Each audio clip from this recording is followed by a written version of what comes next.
Hi friends, आपका स्वागत है हमारे नए चैनल पे। मैं डॉक्टर मनोरंजन कुमार बायोलॉजी क्लासेस में आप सब लोगों का स्वागत करता हूँ। आज हम लोग बेसिक कॉन्सेप्ट ऑफ बायोलॉजी पढ़ेंगे। लोग बोलते हैं कि बायोलॉजी जो है वो रटने का सब्जेक्ट है। मेरा मानना है कि हम कॉन्सेप्ट से जब इसकी लर्निंग करेंगे तो कहीं भी रटने का कोई सब्जेक्ट नहीं है। हमारे बारे में पढ़ने की बात है। हम अपने बॉडी के बारे में पढ़ेंगे, आसपास के डिफरेंट लिविंग बींग्स के बारे में पढ़ेंगे। तो बिना समय गवाए शुरू करते हैं हम लोग बायोलॉजी के बारे में। Biology, it is the study of living things. Biology deals with the study of living things. अब लिविंग और नॉन लिविंग के बारे में हम कैसे पता करें कि कैसे जाने लिविंग क्या है, नॉन लिविंग क्या है। तो लिविंग ऑर्गेनिज्म में कुछ खास कैरेक्टरिस्टिक्स होते हैं। जब हम उसको जानेंगे तो इजीली डिफ्रेंशिएट करेंगे कि लिविंग क्या है, नॉन लिविंग क्या है। तो बहुत ही वेरी बेसिक कॉन्सेप्ट लेके हम चलेंगे। शुरू से स्टार्ट करेंगे कि लिविंग ऑर्गेनिज्म है क्या, जिसको बायोलॉजी में हमें स्टडी करना है। तो लिविंग ऑर्गेनिज्म जो हैं उनके कुछ खास कैरेक्टरिस्टिक्स होते हैं। उनको मैं वन बाय वन मेंशन करना चाहूँगा, तब एक अंडरस्टैंडिंग बनेगी कि हमने जिस ऑर्गेनिज्म को पढ़ना है उसकी खासियत क्या है। लिविंग ऑर्गेनिज्म में सबसे पहले उसका एक खास ऑर्गेनाइजेशनल सेटअप होता है, तभी उसको हम ऑर्गेनिज्म बोलते हैं। एक खास तरह की हायरार्की है, बनावट है शरीर की। उसके सेलुलर स्ट्रक्चर पाए जाते हैं, सेल से टिश्यू बनते हैं, टिश्यू से ऑर्गन बनते हैं, ऑर्गन से ऑर्गन सिस्टम बनते हैं, ऑर्गन सिस्टम आपस में कोऑर्डिनेटिक तरीके से काम करते हुए पूरे बॉडी का निर्माण करते हैं। उसके बाद उनमें ग्रोथ होता है, उनमें डेवलपमेंट होता है, उनकी डेथ होती है। तो ये इस तरह से एक फिक्स्ड लाइफ साइकिल होता है लिविंग ऑर्गेनिज्म में। उसके बाद लिविंग ऑर्गेनिज्म जो हैं वो उनके अंदर बायोकेमिकल एक्टिविटी चलती है, बहुत सारी प्रक्रियाएं चलती रहती है जो कि डे टू डे लाइफ को चलाने में मदद करता है। इन सारी बायोकेमिकल एक्टिविटीज को एक साथ मेटाबॉलिज्म कहते हैं। All the biochemical activities going in the body of a living organism constitutes the metabolism. Metabolism is of two kinds. First one is the constructive process called anabolism, and the second one is the destructive process called the catabolism.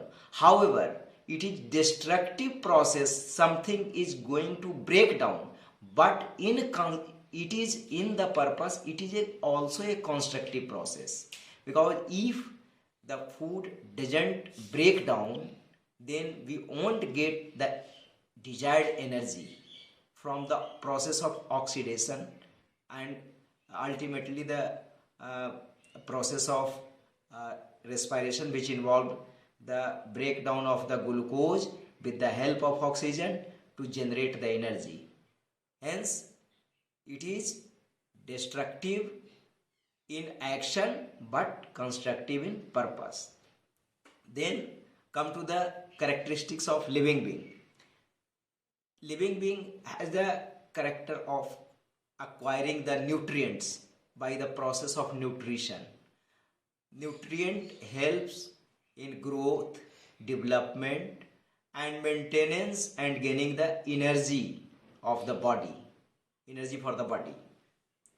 Then again, living organism has the respiration process, in which there is intake of oxygen and the release of carbon dioxide.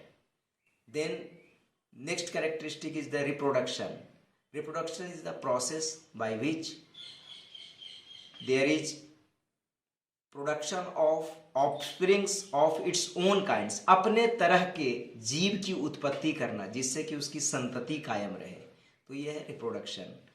उसके next में है इनका growth होता है। Living organism में growth होता है। ये ग्रोथ क्या है? ग्रोथ है irreversible increase in form and the structure of the body, and ultimately with the increase in the dry matter of the body. Then next is the movement.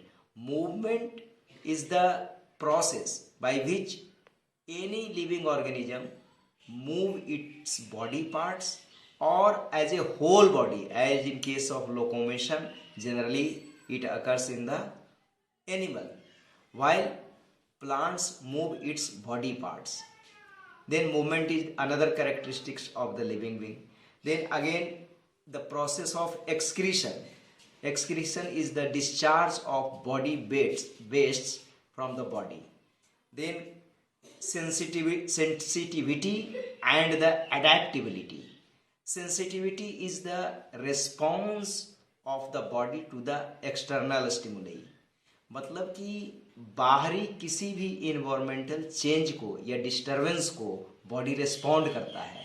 जैसे कोई सोया हुआ है, आप उसे पत्थर मारेंगे तुरंत जाग जाता है. तो इस तरह का जो रिस्पॉन्स है, जैसे प्लांट्स है, लाइट के डायरेक्शन में वो अपने बॉडी पार्ट्स को मूव कराते हैं लाइट के से फोटोसिंथेसिस प्रक्रिया कराने के लिए. तो इस तरह का जो मूवमेंट है वो लिविंग ऑर्गेनिज्म की खासियत होती है. सेंसिटिविटी और इरिटेबिलिटी जो है वो खासियत है लिविंग ऑर्गेनिजम्स के.